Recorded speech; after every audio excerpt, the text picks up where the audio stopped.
4 വർഷവും 3 ദിവസവും പുറത്തിരുന്ന ശേഷമാണ് പ്രൊഫസർ ടി.ജെ. ജോസഫ് ഇന്ന് തൊടുപുഴ ന്യൂമെൻസ് കോളേജിൽ അധ്യാപകനായി തിരിച്ചെത്തിയത്.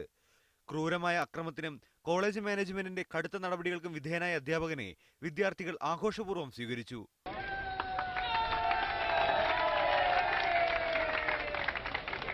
തിരിച്ചുവരവിന്റെ സന്തോഷം ജോസഫ് മറച്ചുവെച്ചില്ല.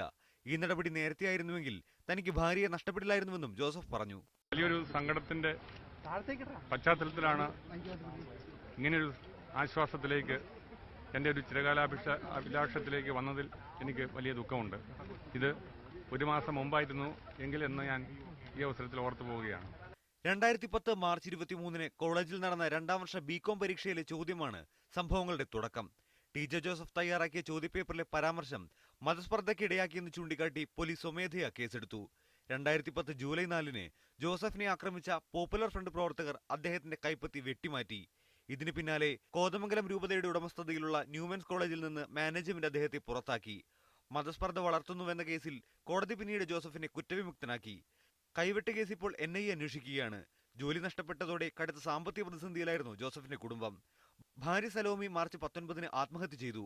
സലോമിയുടെ മരണമാണ് ജോസഫിനെ തിരിച്ചെടുക്കാൻ മാനേജ്മെന്റിനെ നിർബന്ധിതമാക്കിയത്. മീഡിയ 1 ഇടുക്കി.